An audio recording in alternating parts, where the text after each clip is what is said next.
नमस्कार, आपका नए और प्रेस वीडियो में हार्दिक स्वागत है। सभी पेंशनर्स, केंद्रीय कर्मचारियों और राज्य कर्मचारियों के लिए बड़ी खुशखबरी।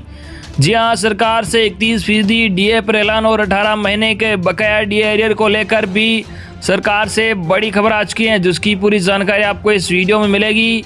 साथ ही कर्मचारियों और पेंशनर्स के लिए मोदी सरकार के 5 बड़े फैसले आए हैं, जिसमें डीए के अलावा मिले हैं और भी कई फायदे। तो बने रहा आप इस वीडियो के लास्ट तक जानिए इन बड़ी खबरों को सबसे पहले। इससे पहले अगर आपने अभी तक भी इस वीडियो पर एक लाइक नहीं किया तो एक लाइक कर दीजिए, क्योंकि आपका एक लाइक ही हमारी मेहनत का फल होता है। वही चैनल को भी फ्री में सब्सक्राइब नहीं किया हो सब्सक्राइब कर लीजिए, ताकि आगे भी आपको कर्मचारी और पेंशनर से जुड़ी लेटेस्ट बड़ी अपडेट सबसे पहले देखने को मिलती रहे। तो चलिए बढ़ते हैं इन बड़ी खबरों में। आज की पहली बड़ी खबर आपको बता दें कि सरकारी बैंक के कर्मचारियों को इस महीने बढ़ेगी सैलरी, 2% बढ़ा है डीए। जी आपको बता दें कि कोरोना काल के इस दौर में सरकारी कर्मचारियों पर सरकार पूरी तरह से मेहरबान है।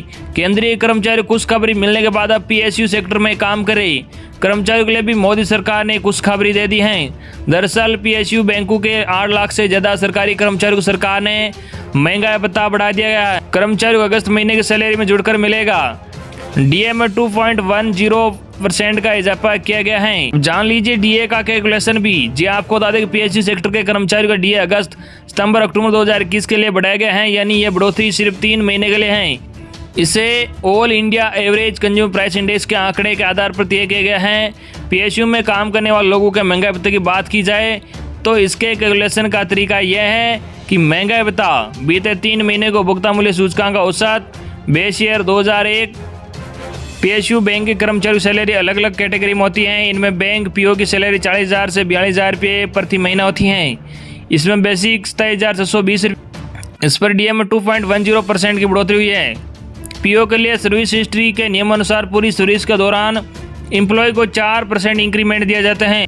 प्रमोशन के बाद अधिकतम बेसिक सैलरी 42,020 रुपये होता है।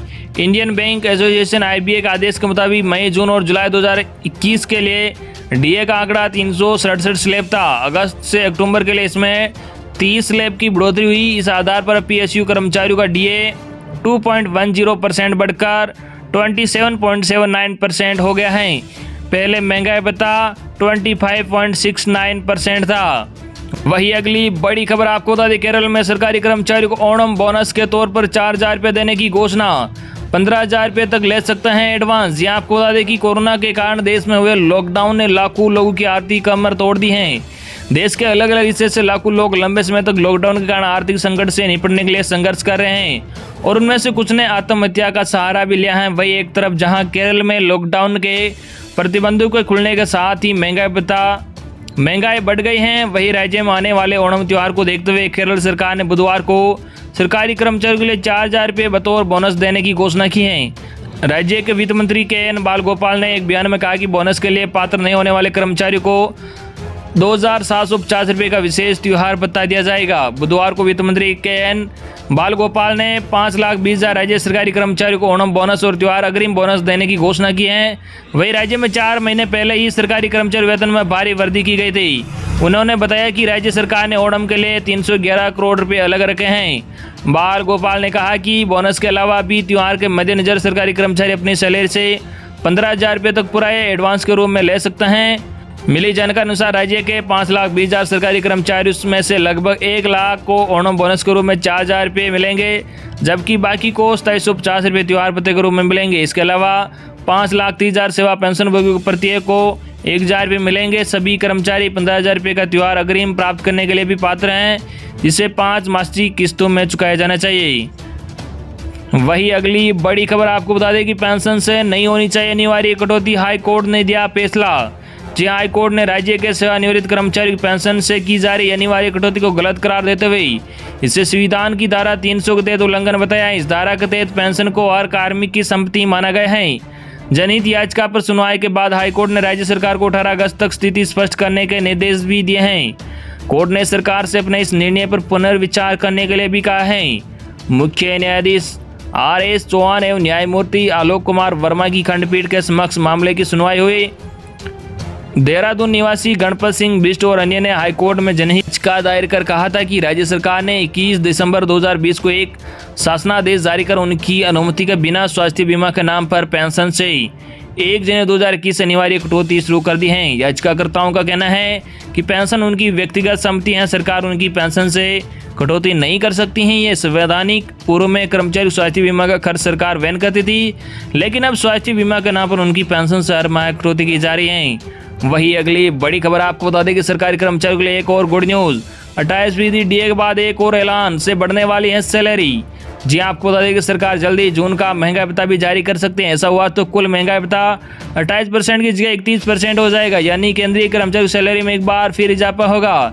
पे ग्रेड के हिसाब से होगा सैलरी में इजाफा। केंद्र सरकार ने पिछले 18 महीने से फ्रीज महंगाई भत्ते पर लगी रोक हटा दी है। कर्मचारियों को डीए में 11% का इजाफा किया गया है। अब केंद्र सरकार के कर्मचारी और पेंशनर्स को 28% की दर से डीए और डीआर का पेमेंट किया जाएगा। केंद्रीय कर्मचारी पेंशनर्स अपनी बेसिक पे और ग्रेड पे के हिसाब से सैलरी में इजाफे का अंदाजा लगा सकता है। फिलहाल कितनी बढ़ेगी सैलरी, जी हां आप भी जानिए इस कैलकुलेशन को। आपको बता दें कि 7th पे कमीशन मैट्रिक्स के मुताबिक केंद्रीय कर्मचारियों के लेवल 1 की सैलरी रेंज 18,000 रुपये से लेकर 56,900 रुपये तक है। मतलब मिनिमम बेसिक सैलरी 18,000 रुपये। हम मिनिमम सैलरी पर ही कैलकुलेशन करेंगे कि केंद्रीय कर्मचारी सितंबर की सैलरी में कितना इजाफा दिख सकता है। जून का 3% डीए बढ़ना बाकी है। जून 2021 का महंगा भत्ता बढ़ना अभी तय नहीं किया गया है, लेकिन जनवरी से मई 2021 के AICPI का आंकड़ों से साफ है कि 3% महंगाई भत्ता और बढ़ेगा। JCM सेक्रेटरी श्री गोपाल मिश्रा जी के मुताबिक जल्दी इसका भी ऐलान होना है। हालांकि इसका भुगतान कब होगा यह अभी तय नहीं है, लेकिन 3% और बढ़ने के बाद महंगाई भत्ता 31% पर पहुंच जाएगा। मतलब सैलरी में एक बार फिर इजाफा होना तय है। वही अगली बड़ी खबर आपको बता दें, PF सब्सक्राइबर को मिलने वाली है गुड न्यूज। खाते में आने वाला है 8.5% ब्याज का पैसा। EPFO ने किया कंफर्म। जी हां, कर्मचारी भविष्य निधि संगठन यानी EPFO के 6.5 करोड़ सब्सक्राइबर को बहुत जल्द अच्छी खबर मिलने वाली है। EPFO बहुत जल्द सब्सक्राइबर के खाते में 8.5% ब्याज का पैसा डाल सकता है। ये बात EPFO ने एक ट्विटर के जरिए कही है। कब आएगा 8.5% ब्याज का पैसा? जी आपको बता दें कि ट्विटर पर यूजर्स के सवालों का जवाब देते हुए EPFO ने कहा कि इसकी प्रक्रिया जारी है और बहुत जल्द ये दिखने लगेगा। EPFO ने कहा कि अकाउंट में जब भी ब्याज पैसों को क्रेडिट किया जाएगा वह एक साथ ही जमा किया जाएगा। किसी के भी ब्याज का नुकसान नहीं होगा, इसलिए कृपया धैर्य बनाए रखें। हालांकि EPFO ने अपने इस ट्वीट में यह नहीं बताया कि प्रोविडेंट फंड के ब्याज का पैसा कब अकाउंट में ट्रांसफर किया जाएगा। मोदी सरकार ने वित्त वर्ष 2020-21 के लिए 8.5% ब्याज की मंजूरी दी है। ऐसा माना जा रहा है कि अगस्त के अंत में PF का 8.5% ब्याज ट्रांसफर किया जा सकता है। ब्याज दर 7 साल के निचले स्तर पर। जी आपको बता दें कि पिछली बार वित्त वर्ष 2019-20 में KYC में हुई गड़बड़ी के चलते कई सब्सक्राइबर्स को ना पड़ा था। EPFO ने वित्त वर्ष 2020-21 के लिए ब्याज दरों को बिना बदलाव के 8.5% पर बरकरार रखा था, जो कि पिछले 7 साल के निचले स्तर की ब्याज दर हैं। वही अगली बड़ी खबर, केंद्रीय कर्मचारियों को मिल सकता है 1.5 साल का डीए एरियर। क्या सरकार से बनेगी बात? जी आपको बता दें केंद्रीय कर्मचारियों और पेंशनर्स के लिए अच्छी खबर है। अभी महंगाई भत्ते के एरियर मिलने की उम्मीदें खत्म नहीं हुई है। कर्मचारियों के हित के लिए यूनियन लगातार इससे लेकर प्रयास कर रहे हैं। केंद्र सरकार से पिछले 1.5 साल के महंगाई भत्ते की डिमांड की गई है। कर्मचारी यूनियन ने अपनी मांग सरकार से भेजी है। नेशनल काउंसिल ऑफ JCM ने कैबिनेट सेक्रेटरी को एरियर जारी करने को लेकर अपनी 2 वजह बताई हैं। JCM की तरफ से दावा किया गया है कि केंद्रीय कर्मचारियों को फायदा मिलेगा, तभी इकोनॉमी का पहिया भी चलेगा। 1.5 साल का बकाये के लिए उठी मांग। जी आपको बता दें डीए 28% बढ़ने के बाद कि उन्हें 1.5 साल का एरियर भी दिया जाए। इसको लेकर यूनियन ने अपनी मांग केंद्र सरकार को भेज दी है। JCM CEO ने बताया कि एरियर दिया जाना चाहिए। इसके पीछे 2 वजह। मिश्रा जी के मुताबिक सरकार ने महामारी के बीच महंगाई भत्ता बढ़ाकर केंद्रीय कर्मचारियों को बड़ी राहत दी है, लेकिन 1.5 साल के एरियर पर कोई बात नहीं की गई है। ये पूरी तरह से तरंग संगत नहीं है। सरकार को कर्मचारियों हित में फैसला लेना चाहिए। महामारी की वजह से महंगाई बढ़ी है और कर्मचारियों पर भी इसका बोझ बढ़ा है। श्री गोपाल मिश्रा जी के मुताबिक सातवां आयोग के तहत महंगाई भत्ते के एरियर को लेकर उठाई गई मांग के पीछे 2 वजह हैं।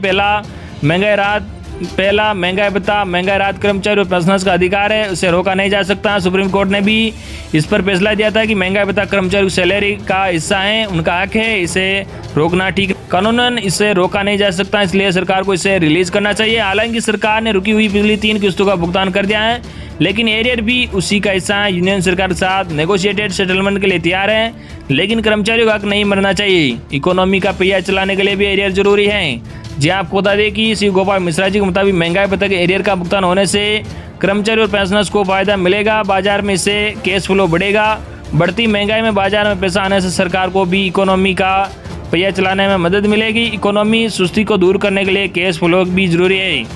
कर्मचारियों को एरियर नहीं मिलने से काफ़ी नुकसान हो रहा है, ये उनके हित में नहीं है, डीए उनका हक है और एरियर दिया जाना चाहिए। तो ये थी आज की लेटेस्ट और बड़ी खबरें जो हमने आप तक पहुंचाई है। आई होप कि आपको आज की लेटेस्ट और बड़ी खबरें पसंद आएगी। इस वीडियो पर ज़्यादा से ज़्यादा लाइक और इस वीडियो को ज़्यादा से ज़्यादा आपके मिलने वालों के पास जरूर शेयर करना, ताकि उन तक भी आज की लेटेस्ट और बड़ी खबरें सबसे पहले पहुंच के। धन्यवाद।